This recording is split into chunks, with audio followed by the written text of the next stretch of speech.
Have you ever seen an entire hospital laugh at one person, only to watch that same person prove everyone wrong a few hours later? What if the quiet nurse everyone ignored was actually the only person who could save the most important patient in the building?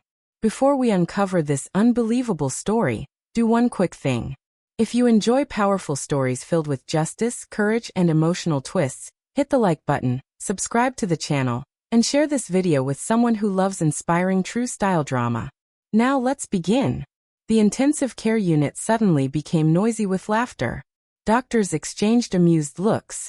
Young medical residents tried to hide their smiles. Even a few nurses looked away to avoid making eye contact. The reason? A quiet nurse named Amelia Carter had calmly said something that sounded impossible. The retired 4-star general in room 812 knows exactly who I am. For a second, nobody believed what they had heard. A clipboard slipped from someone's hand. One resident covered his mouth to stop himself from laughing. Standing near the nurse's station, hospital administrator Richard Collins smiled proudly. It wasn't a friendly smile. It was the smile of someone who enjoyed watching another person become embarrassed. He expected Amelia to explain herself. He expected her to become nervous. Instead, she simply continued adjusting in 4-line. Her hands never shook. Her face stayed calm. She acted as if nothing had happened. 6 hours later, everything inside that ICU changed forever. The retired general, who had been unconscious for 4 straight days, slowly opened his eyes. Doctors rushed toward his bed. Machines continued beeping. Every person in the room froze as the old soldier gathered the little strength he had left. Then, he slowly raised his right hand. Not toward the doctors. Not toward the hospital director. Not toward the specialists. He gave a perfect military salute directly to Amelia. Nobody laughed anymore. Silence filled the room. But that moment didn't happen by accident. The story had actually started much earlier that morning. At exactly 6 o'clock, Amelia walked through the entrance of Green Valley Veterans Medical Center, carrying the same old coffee cup she used every day. The coffee tasted terrible. She already knew that. Still, it helped her survive another 12-hour shift. She had worked in this hospital for nearly 2 years. That was enough time to learn everything. She knew which supply cabinet refused to open unless you pulled the handle twice. She knew which elevator stopped working every Friday.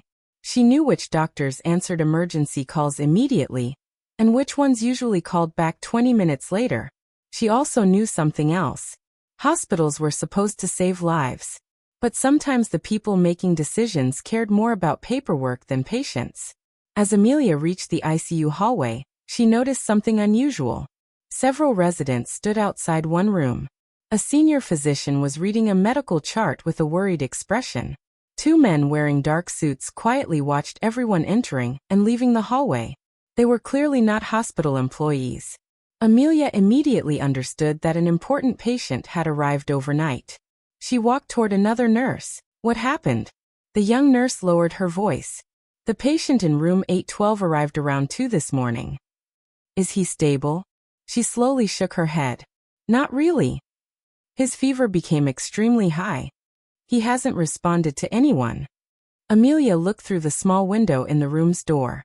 An elderly man lay quietly in bed. Monitors surrounded him. Several 4-lines were connected to his arms. Even from outside, she could tell this wasn't an ordinary patient. What do we know about him? Amelia asked. The young nurse opened the electronic chart. Almost nothing. What do you mean? The records are restricted. Amelia frowned. Only basic information appeared on the screen. Name, age, emergency contact. Everything else had been locked. The patient was listed simply as General Samuel Harrison. Amelia recognized the name immediately. Many veterans did. He was known across the country for leading dangerous rescue operations years ago. Yet almost everything about his medical history had been hidden. Amelia quietly closed the chart. If his blood pressure starts dropping, call me. The younger nurse nodded. Amelia continued with the rest of her patients. The morning quickly became overwhelming. One elderly veteran needed help breathing. Another patient needed medication adjustments. One family had just arrived from another state, and desperately wanted someone to explain what was happening to their father. Amelia calmly moved from room to room. She never rushed. She never complained. She simply worked. Late that morning she entered another patient's room. An older veteran smiled as she checked his chart. "You military?" he suddenly asked. Amelia looked up. "What makes you think that? You stand differently."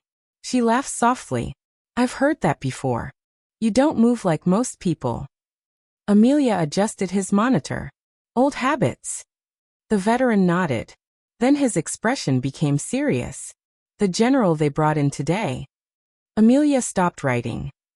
"You know him?" "I served under him years ago." He looked toward the hallway before speaking again. "Whatever people are saying. He's one of the best men I've ever met." Amelia simply smiled. "Try to get some rest." She left the room without saying anything else. Around 11 o'clock, Administrator Richard Collins finally approached her. He always walked with the confidence of someone who believed every hallway belonged to him. "Nurse Carter." Amelia looked up. "Yes. I need a word." "I'm preparing medications." "It won't take long." She quietly placed the medication tray aside. Richard folded his arms. "The patient in room 812 is under special federal supervision." Amelia nodded. "I understand. I don't want you getting involved." "I haven't. I've seen you asking questions. I reviewed the chart because the patient was admitted to my unit." "He's not your patient." Amelia remained polite. "Every patient in the ICU matters to every nurse." Richard's expression hardened. "I don't know what story you've created in your mind. But stay away from that room," she calmly answered. "I heard what you said." Then she picked up her medications and walked away.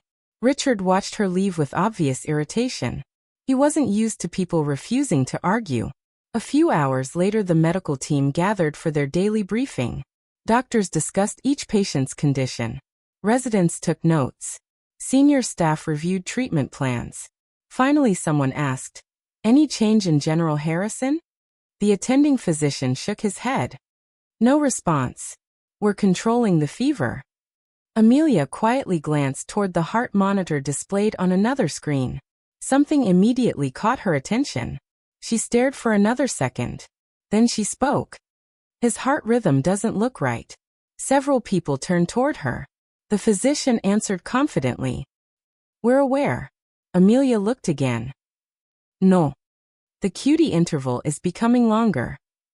If it continues like that, he could develop a very dangerous rhythm problem." The physician smiled politely. "Thank you, Nurse Carter." His voice sounded respectful, but everyone understood what he really meant. He wasn't taking her seriously. Richard stepped forward. "I think the doctors have everything under control." Amelia didn't react. One young resident quietly asked, "What happens if she's right?" Amelia answered before anyone else could. "If the rhythm becomes unstable, standard treatment could actually make things worse. The patient would first need magnesium before other emergency procedures." Silence. The resident slowly looked toward the attending physician. Richard interrupted again. "I think that's enough." Amelia calmly replied, "I'm documenting my observation in the patient's chart." Richard's face tightened. "You'll document only what falls within your responsibility."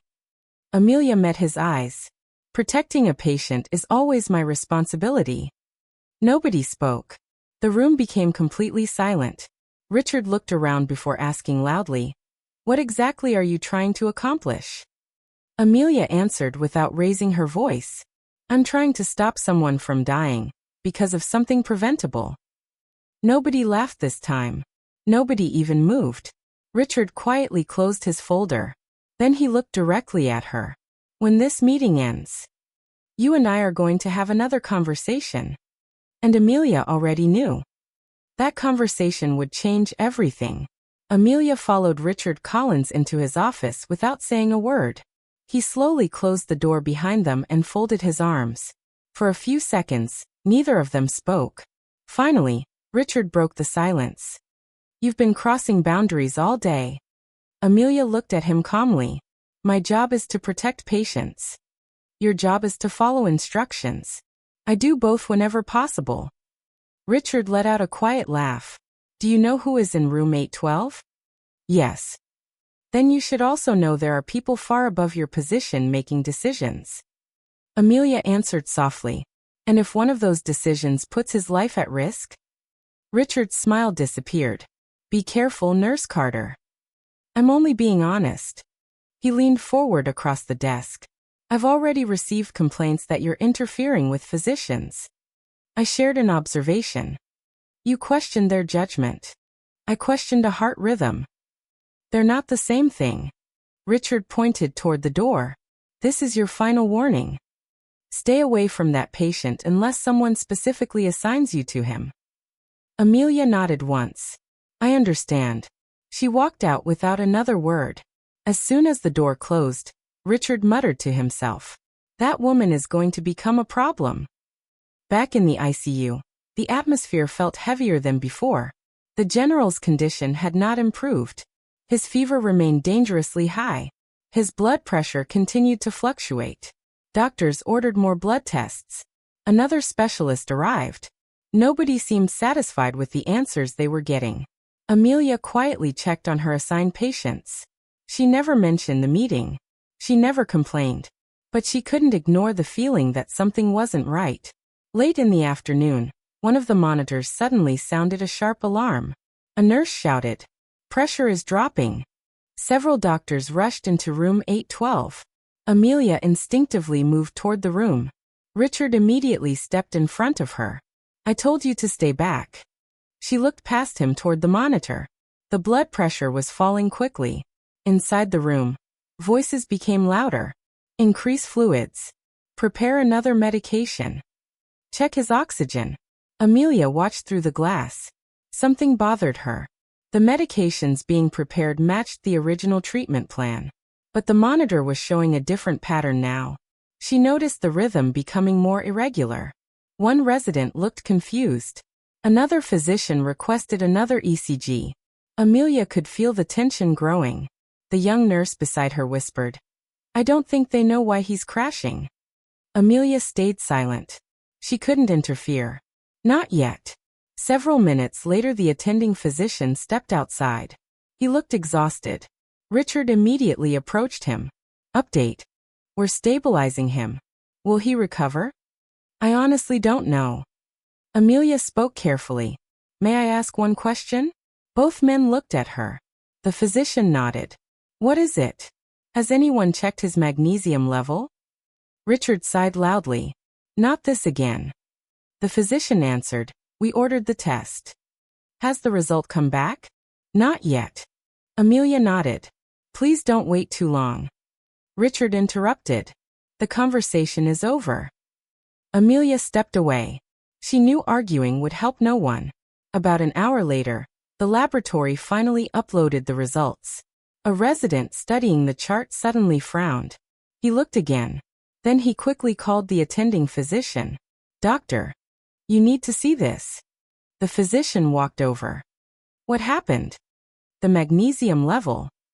He stared at the screen. It's critically low. The room became completely silent. Amelia had been right. The physician immediately turned.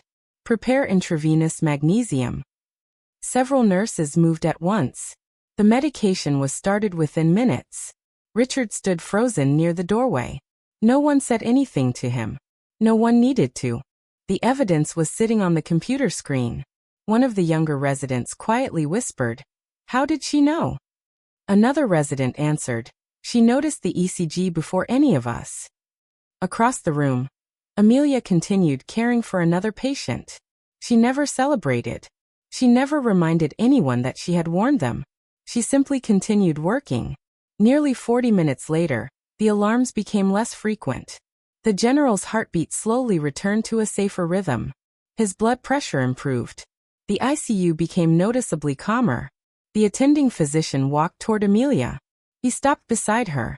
I owe you an apology. Amelia looked up. For what? I should have listened earlier. She smiled gently. The important thing is that he's improving. You probably saved his life. Amelia shook her head. The whole team did. The physician nodded. No. You noticed something the rest of us missed. Before he could say anything else, Richard interrupted. We don't know that. Everyone looked toward him. He continued. The patient's condition was complicated. This improvement could simply be coincidence. The attending physician stared at him. It wasn't coincidence. Richard forced a smile. Let's focus on facts. The fact is that treatment worked. Amelia quietly picked up another chart. I didn't ask anyone for credit. I only wanted the patient to have the right treatment. Those words made several staff members lower their eyes. Because everyone knew they were true. As evening approached, visiting hours ended. Security officers remained outside room 812. The hospital corridors became quieter. Most families had gone home. Only the steady sound of medical equipment filled the ICU. Amelia finally had a few minutes to drink some water. She sat near the nurse's station. The elderly veteran she had spoken with earlier slowly walked over using a walker. You look tired. Amelia smiled. So do you. He chuckled. Occupational hazard. After a short pause he asked, how's the general? He's stable. The old veteran closed his eyes in relief. Thank God. Then he looked directly at Amelia. You know, I've been thinking all day. About what? The way you recognized his condition. Amelia didn't answer. The veteran continued. That wasn't luck. No. You've treated soldiers before. Amelia looked down at the floor. For many years. Were you military? She remained silent for a moment. Finally she answered. I served as a combat medic. The veteran's eyes widened. I knew it. You carry yourself like someone who's seen war. Amelia gave a quiet smile. It was a long time ago. Did you know the general? She hesitated. A very long time ago. Before the veteran could ask another question, Amelia heard another alarm from room 812. She immediately stood. Doctors hurried back inside. This time, however, it wasn't his heart. The general's fingers had moved. Just slightly, but everyone saw it. The attending physician checked his pupils again. Another nurse called out, I think he's responding. Richard arrived only seconds later. What happened? He moved. Was it reflex? We're not sure. Amelia watched quietly from the doorway. She noticed something no one else seemed to notice. The general's hand wasn't moving randomly. It was slowly searching across the blanket, as though he was trying to reach for something, or someone. Amelia's expression changed. Deep inside, she had a feeling she couldn't explain, and that feeling told her. The general wasn't just waking up. He was trying to find someone he remembered. The ICU suddenly became silent. Every doctor, nurse, and technician stared at the patient. General Samuel Harrison's fingers moved again. This time there was no doubt. It wasn't a random muscle reflex. It was a deliberate movement. The attending physician stepped closer. General Harrison? There was no reply. His eyes remained closed, but his hand slowly lifted a few inches from the bed before falling back again. A resident smiled. That's progress. Another nurse immediately documented the movement. Richard Collins folded his arms confidently. See? The treatment is working. Nobody answered him. Everyone's attention remained on the patient. Amelia stood quietly near the doorway. Something about the general's movements seemed strangely familiar. She had seen wounded soldiers wake up like this years ago. Many of them didn't open their eyes immediately. Instead, they searched for the one person they trusted before they became fully conscious. She remembered those difficult nights during military deployments. Patients often recognized voices long before they recognized faces. She slowly stepped back, deciding not to interfere. A few minutes later, the physician ordered the room to be kept quiet. Reduce unnecessary noise. Dim the lights slightly. We don't want to overstimulate him. The staff followed every instruction. Within minutes, the room became peaceful. The constant conversations disappeared. Only the soft rhythm of medical machines remained. Amelia returned to her regular patients, even though her mind kept returning to room 812. About an hour later, Another emergency interrupted the evening. An elderly patient across the hallway suddenly struggled to breathe. Amelia rushed into the room. His oxygen level was dropping rapidly. "Bring the emergency airway cart," she called calmly. Another nurse hurried away. The patient grabbed Amelia's hand. "I can't." "Don't talk," she said gently. "Just keep breathing." Within seconds, the respiratory therapist arrived. Together, they stabilized the patient. After nearly 15 stressful minutes, his breathing slowly improved. The room relaxed again. The therapist smiled. "I don't know how you stay so calm." Amelia gave a tired smile. Panicking never saves anyone. As she left the room, one of the younger nurses caught up with her. "I've been meaning to ask you something." Amelia looked at her. "Go ahead. Were you really a combat medic?" Amelia hesitated. "Yes." "For how long?" "Almost 11 years. The nurse looked shocked. "Why did you never tell anyone?" Amelia shrugged. "It wasn't important." "It is important." Amelia shook her head. "The patients don't care about my past. They only care whether I help them today." The young nurse smiled. "I wish more people thought like that." Before Amelia could answer, an unfamiliar voice interrupted them. "Nurse Carter?" Both women turned around.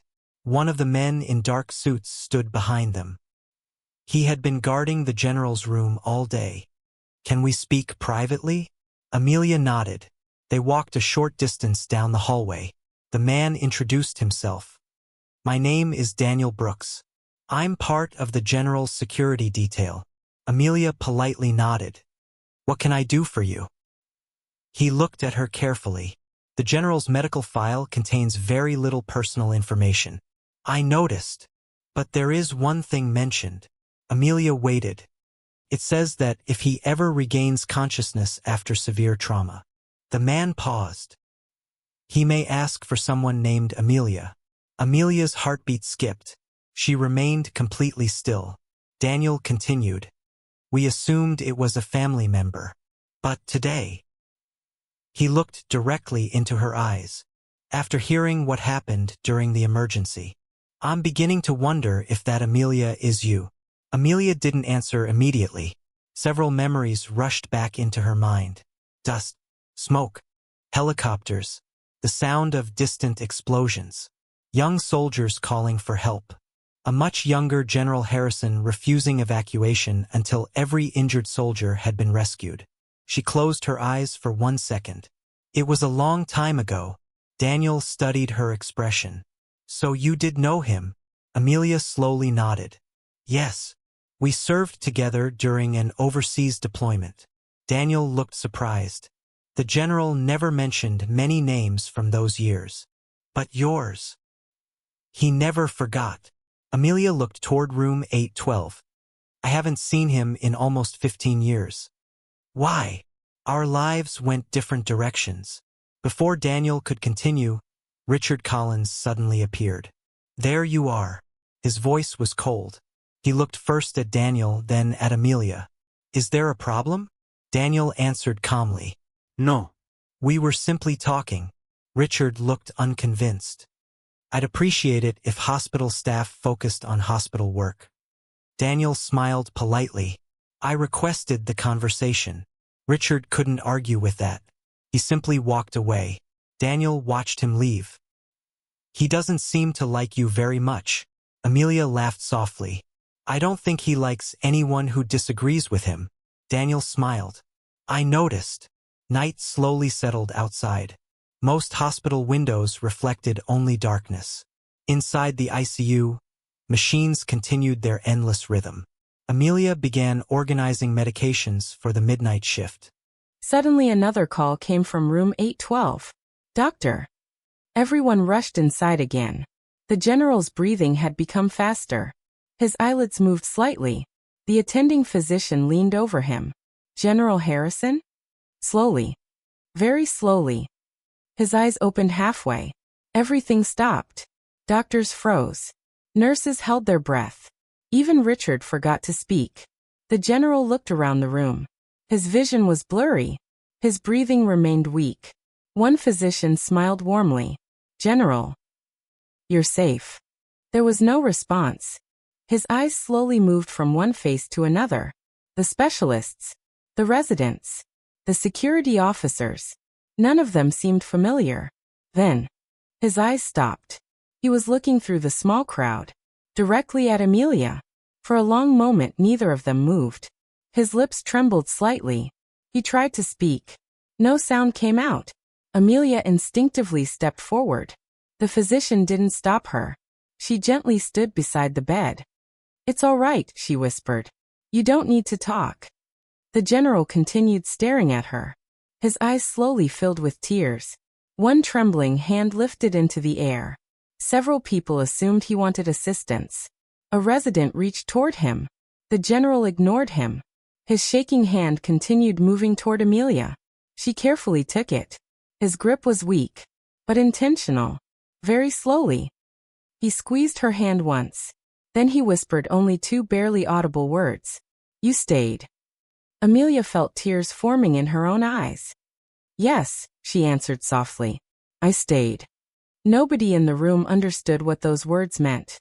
But everyone could feel that they carried years of history. The attending physician quietly stepped back. No one wanted to interrupt the moment. Then, with incredible effort, the general slowly released Amelia's hand. His right arm lifted again. Every movement looked painful. The room became completely silent. His hand reached his forehead. And despite his weakness, he performed a perfect military salute. Not to the doctors. Not to the administrators. Not to the officers standing behind him. His salute was meant for only one person. Amelia Carter. Every person in the ICU stood frozen. Richard Collins' face turned completely pale. The young residents looked at one another in disbelief. Nobody laughed anymore. Because everyone had just realized. The quiet nurse they had underestimated all day wasn't simply another member of the staff. She was someone the general himself considered worthy of the highest respect. The room remained completely silent. No one dared to speak. The general's salute lasted only a few seconds, but it felt much longer to everyone watching. When his arm slowly dropped back onto the bed, several doctors were still staring in disbelief. Richard Collins looked from Amelia to the general, trying to understand what had just happened. Finally, he cleared his throat. "General Harrison. Do you know this nurse?" The general turned his head very slowly. His voice was weak, almost a whisper. "I owe her my life." The words echoed through the ICU. Every person in the room looked at Amelia. One of the young residents asked quietly, "What does he mean?" The general closed his eyes for a moment, gathering enough strength to continue. 15 years ago, our convoy was attacked. The room became silent again. There were explosions everywhere. We lost communication. Several soldiers were trapped. His breathing became heavier. The physician gently interrupted. "You don't have to speak now." The general slowly shook his head. "Ido." His eyes found Amelia once again. Everyone believed I wouldn't survive. But one medic refused to leave. Amelia lowered her head.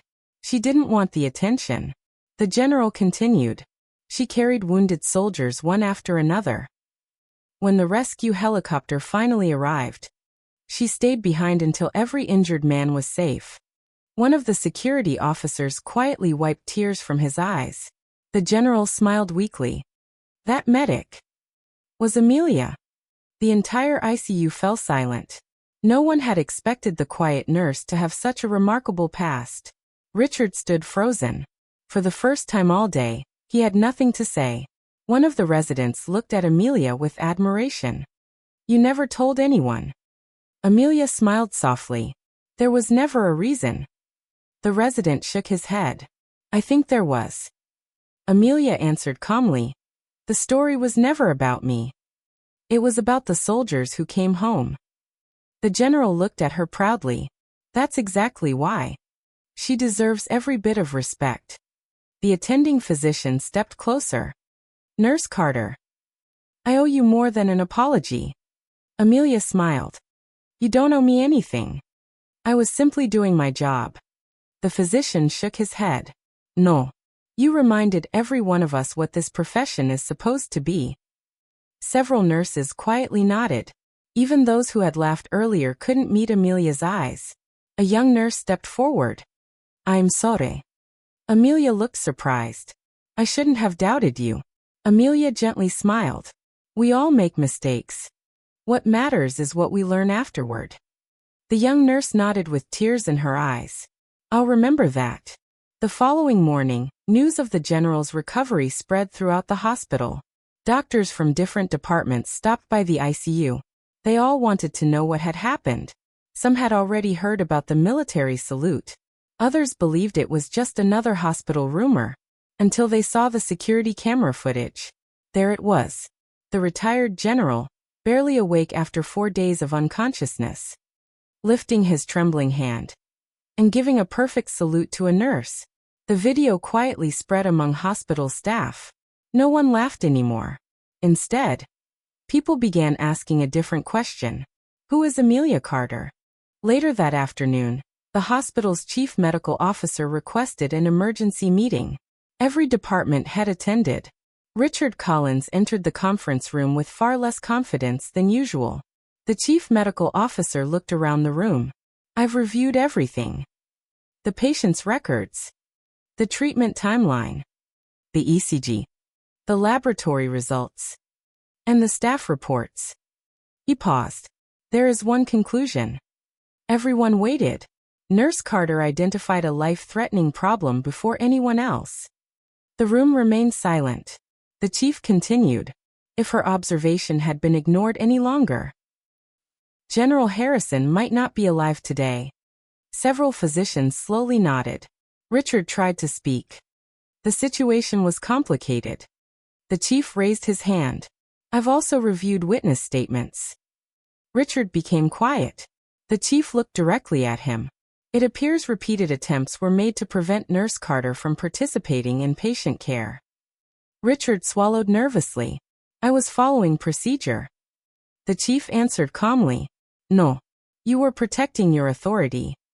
And those are two very different things." No one defended Richard. There was nothing left to defend. The meeting ended with an official decision. Richard Collins would be removed from direct administrative authority, while an internal investigation was completed. The announcement spread through the hospital within hours. Many employees weren't surprised.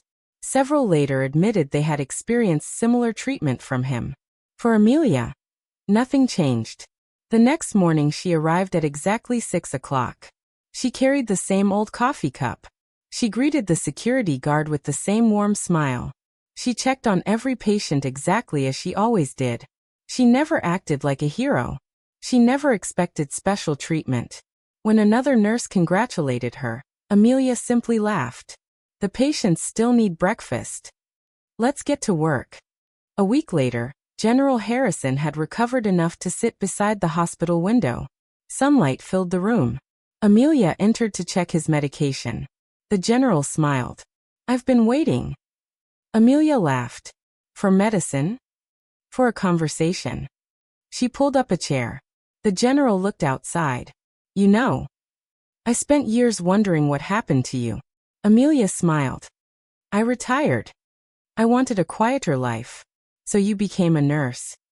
"I wanted to keep helping people." The general nodded. "That sounds exactly like you." After a moment he reached into the drawer beside his bed. He removed a small wooden box. "I've carried this for 15 years. Amelia looked confused. The general opened it. Inside was an old military challenge coin. Its edges were scratched. Its surface had faded with time. "I meant to give this to you after that mission. But you disappeared before I had the chance." Amelia carefully accepted it.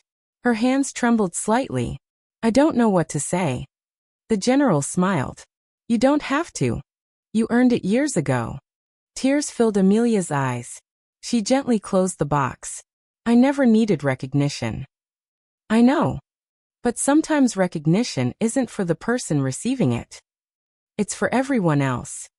So they remember what real courage looks like." Months later, Green Valley Veterans Medical Center introduced a new training program for every new employee. The first lesson wasn't about paperwork. It wasn't about hospital policies. It wasn't about titles. Instead, every new doctor and nurse watched the story of one patient, one nurse, and one simple decision to speak up. The lesson ended with a sentence displayed on the screen. Respect knowledge, no matter who it comes from. Many people never learned Amelia's full story. She preferred it that way. She never wanted applause. She never wanted awards. She believed that every patient deserved the same care, whether they were a retired general, a factory worker, or someone with no family at all. Because true compassion never checks a person's rank before offering help. And perhaps that was the greatest lesson of all. Sometimes the quietest person in the room carries the greatest experience. Sometimes the person everyone ignores is the one who sees what no one else notices. And sometimes, one act of courage performed without asking for recognition changes countless lives forever. If this story inspired you, don't leave without showing your support. Tap the like button, subscribe for more unforgettable stories of courage, justice, and hope, and share this video with someone who believes that kindness and integrity still matter. Until our next story, stay safe, stay kind, and never underestimate the quiet heroes walking beside us every day.